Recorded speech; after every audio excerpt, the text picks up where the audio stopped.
Halo pemirsa setia NTV Election, kembali bersama saya Desmona Chandra dan tamu spesial saya kali ini adalah clue yang pertama, ia adalah calon wakil kepala daerah untuk Jakarta.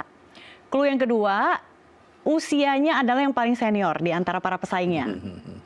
Clue yang ketiga, ada clue yang ketiga ini. Beliau juga merupakan mantan menteri di era 2009-2014, era pemerintahan SBY. Clue yang keempat, bonus. Beliau juga pernah menjabat sebagai wakil ketua komisi di DPR. Selamat untuk Anda yang tebakannya tepat, Pak Suswono. Terima kasih Bapak sudah meluangkan waktu untuk hadir berbincang bersama kami di NTV Election. Terima kasih nih diundang, Mbak Mona ya. Terima kasih Bapak. Kegiatan Bapak padat banget, berangkat keluar rumah sebelum matahari terbit, pulang-pulang juga sudah gelap. Kami sungguh mengapresiasi waktunya Pak. Fit, sehat, semangat, berkampanye terus Pak. Ya, alhamdulillah sehat. Kita akan mulai. Kita punya prinsip bugar sepanjang usia. Wah, mantap, mantap. Pak Sus, jadi usia bukan masalah ya. Meskipun tadi disinggung usia paling senior, tapi itu tidak mematahkan semangat berkampanye. Pak Sus, berhembus kabar jika nantinya Prabowo akan bertemu dengan Ketua Umum PDI Perjuangan Megawati. Nah, apakah bisa mengendus aroma kemesraan PDI Perjuangan dan Gerindra yang kira-kira akan berpotensi mengubah konstelasi politik pilkada ini, Pak? Pada dasarnya kan dulu kita intinya ya kita ingin membangun bangsa ini ya, termasuk juga di daerah-daerah yang tentu saja harus sejalan ya dengan inline dengan pemerintah pusat. Kan Pak Ridwan Kamil memang betul-betul diminta oleh Pak Prabowo untuk ke Jakarta kan, ya karena memang beliau itu ahli tata kota ya, dan pesannya Pak Prabowo itu jelas waktu itu bahwa tolong benahi perkampungan kumuh di Jakarta itu. Waktu beliau jumpa dengan Pak Yusuf Kalla juga sama pesannya begitu. Nah, artinya bahwa masalah pembenahan perumahan yang kumuh ini tentu adalah ya pasnya pada ahli tata kota yaitu Pak Ridwan Kamil. Ya, kalau mau kita bicara memang amanah Pak Presiden terpilih itu seperti itu. Nah, jadi kita nggak meragukan lah bahwa komitmen Pak Prabowo untuk bagaimana supaya mendapatkan pembantu dalam konteks gubernur yang sejalan inline dengan cita-cita beliau. Saya kira saya tidak ragu bahwa Pak Prabowo pasti akan tetap mendukung Pak Ridwan Kamil. Yang penting biarlah nanti rakyat Jakarta yang menentukan gagasan-gagasan program-program yang bisa menyelesaikan persoalan Jakarta. Ya biar nanti rakyat sendiri yang menilai, nggak ada masalah. Yang penting kami semuanya punya niat baik, ingin bagaimana membangun Jakarta yang lebih baik ke depan, kan gitu. Nah, kemudian kita menyampaikan dengan visi misinya, dengan program-programnya. Dan saya lihat, saya begitu kenal dengan Pak Ridwan Kamil dan kemudian saya melihat ada 70 program besar yang dia sudah rancang itu. Wah, ini kalau benar didukung oleh pemerintah pusat, sudah bisa pastikanlah rakyat Jakarta akan lebih bahagia nanti 5 tahun ke depan gitu. Pak Sus percaya diri banget bisa memimpin Jakarta. Padahal kan Pak Sus nggak punya pengalaman memimpin daerah ya. Adapun kemarin ketika mencoba nyalek ya, itu juga di Jawa Tengah ya, bukan di Jawa Barat. Di Jawa Barat, oke. Seberapa paham sih Pak Sus akan permasalahan di Jakarta? Ya Jakarta kan bukan asing lagi bagi saya lah. Saya pertama juga sejak mulai nikah saya ada di Jakarta. Kan saya nikah dengan orang tinggal di Kemayoran. Saya nikah itu di Kemayoran, Mbak Mona ya. Pusat budaya Betawi ya? Karena saya ngajar di Bogor kan. Sehingga saya akhirnya tinggal di Bogor. Tetapi aktivitas saya sehari-hari sebetulnya tetap lebih banyak di Jakarta. Ya, kebetulan juga istri punya konveksi. Ya, saya sering belanja ke Tanah Abang, naik KRL, ya turun di godang dia, naik bajai ke Tanah Abang. Itu udah biasa, Mbak. Itu udah hampir tiap pekan pasti ada ke Jakarta. Apalagi setelah kemudian saya diangkat jadi staf khususnya Menteri Kehutanan waktu itu sebagai tenaga ahli. Ya juga praktis ada di Jakarta lebih banyak ya sehari-hari. Habis itu lagi jadi menteri, bukan menteri ya, terpilih jadi anggota DPR RI. 5 tahun juga di Jakarta. Lanjut lagi, sebetulnya kepilih lagi loh Mbak waktu itu. Cuma hanya 21 hari kan, karena diangkat jadi Menteri Pertanian. Pak SBY praktis 5 tahun juga ada di Jakarta. Jadi persoalan Jakarta saya apalah. Gitu. Cuma memang waktu jadi Menteri Jakarta nggak macet, Mbak. Oh. Ya, pas setelah nggak jadi Menteri macet lagi. Harusnya jadi Menteri lagi begitu ya Pak ya? Supaya Jakarta bebas macet. Karena kan ada yang ngawal kan. Oh, pantas. Ya beda. Tapi berarti sebagai... Karena memang kalau nggak dikawal terus terang aja kan saya coba bayangkan di Ragunan kan kantor saya. Sewaktu-waktu kan cepat ada sidang kabinet misalnya di istana. Bayangkan, paling stres itu saya itu. Paling jauh soalnya kantor saya. Iya. Ya, kalau nggak dikawal memang, kalau seperti itu memang ya layak penting. Okay. Tapi begitu saya setelah nggak jadi menteri, saya kalau ke Jakarta naik KRL Pak kalau dari Bogor, Mbak. Jadi sudah kenyang ya Pak ya sama masalah warga Jakarta, kenyang sama macetnya, kenyang sama banjirnya kalau musim hujan, kenyang sekarang masalah baru lagi polusi gitu ya Pak ya. Jadi sudah paham betul. Nah kalau ngomong sama Pak Sus, saya jadi ingat ini nama-nama makanan nih yang enak-enak karena nama makanan dijadikan nama program gitu ya. Ada rujak, ada petis, ada asinan, semur dan lain-lainnya. Ini bahkan karena seperti itu banyak netizen yang bilang ini memang paslon nomor 1 paling banyak gimmicknya Pak. Oh gitu istilahnya. Ya bukan gimmick sih, memang itu kan program yang kita akan merealisasikan. Coba maksudnya supaya nanti kalau misalnya memang terpilih ya kan nanti dia ingat oh bakwan, bangun kota, rawat lingkungan kan gitu kan. Nah mana ini yang lingkungannya kok kayak begini masih polusinya masih tinggi apa gitu kan, jadi nanti protes kan. Jadi dipilih nama-nama yang mudah diingat supaya ketika nanti kalau ada top of mind gitu ya Pak ya. Petis, pendidikan gratis nyatanya kok nggak gratis. Oke. Jadi maksudnya enggak apa-apa, ini sesuatu yang memudahkan jembatan aja untuk masyarakat supaya mudah mengingat, dan suatu saat nanti malah saya sering pada Ibu nanti kalau ternyata janji-janjinya nggak dipenuhi, demo ya ke balai kota. Gitu. Nah, kita kan juga mau kalau program kerja ini bukan sebatas gimmick Pak, tapi ada substansinya. Betul. Nah, salah satu program yang paling dijagokan itu adalah apartemen di atas pasar atau apa ya, stasiun gitu ya Pak ya. Karena pengalaman dari Pak RK yang sempat tinggal di Hong Kong seperti itu. Di Singapura, di mana lagi itu, di Amerika juga. Tapi beda Pak, kalau di Indonesia nanti khawatir nggak sih Pak yang beli investor? Itu dia. Jadi bukan rakyat yang menikmati, tapi malah investor harganya malah jadi melambung. Makanya nanti gini, Mbak. Biasanya ada masalah atau ada konflik sosial, itu pasti akar masalahnya karena ketidakadilan. Ya, jadi maka prinsip keadilan itu dalam mengambil kebijakan akan menjadi prinsip utama ya Ridwan Kamil Suswoyo. Itu pasti akan aspek keadilan dulu ya.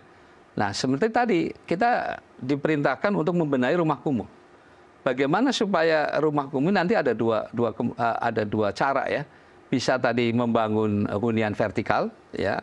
Artinya nanti yang kumuh ini kita benahi supaya menjadi ruang terbuka hijau ya. Nah, atau yang kedua yang membenahi rumah itu menjadi dirapikan. Ya, Pak Ridwan Kamil sudah merancang bikin kayak knockdown rumah 2 tingkat ya yang akan bisa mungkin yang rumahnya dihuni oleh beberapa keluarga paling tidak bisa ada 2 space ya dari lantai 1 dan lantai 2. Itu dengan harga yang murah. Itu sudah dirancang. Dan nanti tentu kalau orang miskin ya justru kita kasih kan, artinya ada subsidi atau malah bantuan ya kayak bedah rumah lah begitu Mbak ya. Nggak khawatir disalahgunakan oleh investor? Nah nanti gini, justru ya kita pastilah akan mendahulukan. Karena prinsip kami dalam membangun ini yang kita perlukan, yang perlu kita bantu adalah orang miskin. Ya, kalau yang sudah kaya kan bisa dia inisiatif sendiri apa banyak kan. Makanya seperti sekolah gratis pun ya terutama yang mereka yang misalnya yang swasta yang mahal kan nggak perlu lagi disubsidi kan. Karena itu sudah pilihan orang juga kan. Oh saya mau nyekolahkan di sekolah yang terkenal apa misalnya gitu kan, mahal nggak apa-apa, yang duit juga punya ya kan. Nah kita nggak perlu. Justru yang kita utamakan bagaimana justru orang miskin itu bisa tetap tinggal di kota. Jadi nanti ada prosedur penyaringan yang ketat seleksi yang ketat ya, siapa yang pantas dan layak untuk mendapatkan hunian vertikal. Jadi kalau memang harus menggusur, ya bukan digusur sebetulnya, nanti dibeli ya area yang mereka punya. Dan sebelum digusur ataupun dibeli itu, pastikan dia sudah menempati dulu rumah hunian itu. Ya, jadi makanya insya Allah nggak akan ada konflik. Kalau pasti ada konflik, ya berarti pasti ada aspek ketidakadilan di situ. Baik, Gitu. kita masih akan ngobrol banyak ya soal rujak, petis, kue putu, masih ada asinan yang bikin saya lapar, tapi bukan makanannya, tapi program kerja Ridho. Kami akan segera kembali.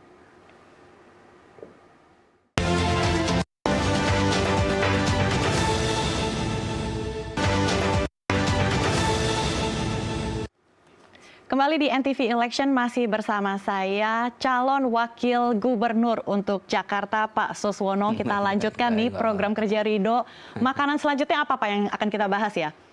Program andalan Bapak satu lagi apa? Saya ingat ada Riverway Pak, yang katanya akan bangun kanal ataupun transportasi air di 13 jalur air di Jakarta. Tapi kata pesaing Bapak, paslon nomor 3, impossible, mission impossible itu Pak. Ya namanya orang punya pengalaman kan dia bisa merealisasikan apa sesuatu yang menjadi mimpinya ya. Pak Ridwan Kamil saya nggak ragukan lah karena beliau sudah keliling dunia apa. Jadi kalau dalam itu makanannya namanya kue putu Mbak. Kemanapun irit dan hemat waktu. Oh, oke. Untuk mengatasi kemacetan berarti ya. Oke. Nah itu kan sebenarnya salah satu alternatif aja kan. Jadi tapi kan tentu juga pembenahan di sungainya dulu juga kan. Artinya bahwa di Eropa kan udah biasa kan. Coba ke Belanda. Ya kan itu kan sungai jadi alat sebagai sarana transportasi udah biasa kan nanti. Nah cuma kan pasti memang perlu pembenahan. Iya sungai di Eropa. Apalagi di Indonesia ini kan ya memang sungai itu jadi halaman belakang. Ya kalau di Eropa kan halaman depan kan. Indah soalnya ya. Iya, nanti ini menyangkut juga budaya. Ya tapi ini sebagai sebuah ide yang sepanjang sebetulnya ada kemauan politik dan kemudian didukung oleh dana, apapun bisa kan Mbak ya sebetulnya ya. Tapi challenge-nya adalah sungai di Jakarta beda dengan yang ada di Belanda Pak. Iya. Sungai di sini semakin dangkal, terus lebarnya juga semakin sempit. Nah itu makanya dinormalisasi dulu, dinaturalisasi. Butuh waktu dong Pak. Ya, butuh dana besar. Butuh waktu 5 tahun ya. Cukup. Sepanjang tadi ada dana triliunan berapa kan bisa dihitung kok semuanya. Sambil untuk menciptakan lapangan kerja banyak kan saya kira itu satu yang bisa ada keterpaduan. Semua itu sebetulnya sekali lagi sepanjang memang ada kemauan politik dan kemudian ada dukungan dana, nggak ada hal yang mustahil. Tapi yang utama dulu tentu memang ini persoalan yang di darat ini, ya kan. Nah ini kan kelas menengah belum mau belum mau istilahnya beralih dari mobil pribadi ke transport umum kan. Kenapa? Ya karena memang integrasi antar moda ya itu kan belum jalan gitu kan, atau karena memang ya frekuensinya mungkin belum begitu banyak, kemudian juga jarak juga nanti dengan aglomerasi ini nanti akan bagus ini. Jadi misalnya nanti ya Transjakarta bisa sampai ke mana, ke Bogor ya, bahkan kalau perlu sampai Puncak. Sehingga orang kalau mau rekreasi ke Puncak mungkin pakai transport umum aja. Puncak nggak macet lagi ya? Nggak macet lagi kan, asik kan gitu kan. Nah jadi hal-hal seperti itu yang saya kira ini yang akan digesah ya oleh Pak Ridwan Kamil. Makanya termasuk juga harapannya ya kepada kantor-kantor yang misalnya kan bank. Dia kan punya karyawan yang rumahnya di timur, kerjanya di barat. Padahal di sana dia punya cabang juga di barat kan. Kenapa yang ini, yang timur ini ya supaya juga biar yang kerja orang-orang yang tinggalnya di Jakarta Barat misalnya gitu kan, agak misalnya sama-sama teller gitu kan. Nah kenapa tidak jadi mengatur pergerakan orang pergerakan orang harus diatur kan. Itu artinya membangun CBD di wilayah administrasi Jakarta begitu Pak? Iya. Seperti yang digaungkan oleh pada saat debat sebelumnya ya. Artinya orang di Jakarta Barat tinggal di sana, kerja di sana. Kantornya di sana, nge-mallnya di sana gitu. Kan gitu. Kalau misalnya saya tinggal di Jakarta Timur tapi pekerjaan saya di Jakarta Selatan, saya harus alih profesi dong Pak? Iya bukan begitu. Kalau misalnya ada tadi. Nah makanya tadi salah satunya juga ya hunian. Ya, kan begini. Coba berapa transport yang dikeluarkan untuk pergerakan itu? Dari penelitian sekitar 30%, Mbak. Biaya yang misalnya Mbak Mona misalnya gaji ya ini minimal kan, kalau Mbak Mona kan pasti di atas 10 juta kan. Ya misalnya, setahun Pak. Coba misalnya 10 juta. Kalau 30% kan artinya 3 juta. Nah, uang 3 juta ini sebetulnya dia bisa tadi untuk menyicil hunian misalnya di sekitar sana yang kita bikin di atas pasar. Kenapa di atas pasar nanti bisa murah? Karena ya lahannya kan nggak perlu beli. Kan seperti itu. Nah, di daerah-daerah tadi yang di pusat kota yang sudah mahal lahannya. Makanya tadi terobosan-terobosan itu, dan sudah ada contohnya kan di pasar rumput kan. Iya. Ya itu kan bisa ya, seperti itu. Maka ini sebetulnya bukan hal yang mustahil, sesuatu yang mudah. Sepanjang tadi ada kemauan politik untuk mewujudkan. Oke, satu lagi program untuk mengatasi kemacetan adalah WFH yang akan digilir setiap satunya, industri. betul. Nah, ini saya masih ingat ketika pandemi aja masih banyak perusahaan swasta yang colong-colong tetap beroperasional. Itu saja mereka tidak nurut, padahal itu pandemi COVID-19 yang sangat krusial. Apalagi untuk mengatasi kemacetan. Apa kira-kira yang bisa dilakukan untuk memaksa perusahaan swasta agar mereka mau menaati WFH sesuai dengan jatah waktunya? Iya, sebetulnya nanti bisa juga dikasih insentif, Mbak. Kalau mereka yang patuh ya. Seperti juga nanti yang ikut berkontribusi dalam rangka mengurangi polusi Jakarta ya. Misalnya gedung-gedung yang tinggi itu atasnya kan biasanya ada rooftop kan. Nah, kenapa itu tidak dibangun semacam hutan kota gitu? Itu jadi helipad, Pak. Enggak juga. Banyak aja kayaknya saya lihat nganggur aja. Tapi ada juga yang kreatif, saya lihat, wah bagus juga, banyak tanaman di atas. Kita paling ikut membantu mengurangi polusi ya. Nah, jadi itu sebetulnya yang seperti itu, ada inisiatif seperti itu, kasih insentif. Misalnya apakah soal di pajaknya misalnya, pengurangan pajak atau apa. Itu nanti bisa diatur semua. Ya, jadi supaya ayo ini menjadi sebuah gerakan gitu ya. Karena target kami memang akan menanam 3 juta pohon ya, di Jakarta ini. Karena ada satu contoh di Medellin, Kolombia, itu dengan tanamannya sampai 3 juta pohon, dia itu bisa menurunkan suhu 2 sampai 3 derajat, Mbak. Ya, jadi Jakarta nanti bisa makin sejuk. Seperti itu. Oke, jadi itu program untuk aspek lingkungan ya. Jadi kita memang juga, karena Jakarta termasuk kota terpolusi nomor 3 kalau nggak salah. Iya, Pak. Di dunia. Saya setiap kali cek aplikasi, ini sangat tidak baik. Iya. Polusi ya di Jakarta ya, betul. Cenderung merah gitu. Dan ini faktanya yang banyak yang sakit kena ISPA, Mbak. Memang faktanya di 60 sampai 70%. Kalau di rumah sakit itu kebanyakan ISPA. Gitu. Satu lagi satu program yang cukup bikin wow itu adalah anggaran RW. Tiap RW 200 juta gitu. Ya. Saya rasa kalau misalnya Ridho terpilih, ini teman-teman di sini akan mencoba mendaftarkan diri sebagai calon ketua RW. Ya. Nggak khawatir penyelewengan dana, Pak? Enggak, karena begini, dan struktur terkecil dari struktur pemerintah daerah kan kelurahan. Jadi dana ada di kelurahan.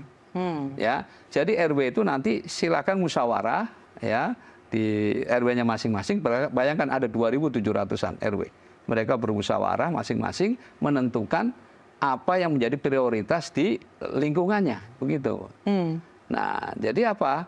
Misalnya daerah yang memang langganan banjir, berarti tahun pertama ini konsentrasi mana 200 juta untuk mengatasi persoalan banjir di lingkungannya. Ya, kayak kemarin saya baru di mana ya, di Penjaringan apa-apa. Ya saya acara ternyata got mampet di situ, tergenang air ya, pasti nyamuk ya, dan potensi untuk penyakit dan sebagainya, bau juga otomatis lah ya. Nah seperti itu kan 200 juta saya yakin, dan dengan cara padat karya, libatkan masyarakat yang nganggur-nganggur di situ, ya itu luar biasa dampaknya, Mbak ya.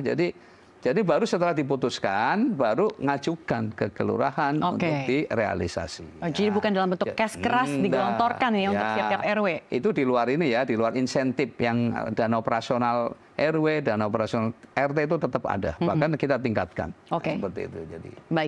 Baik.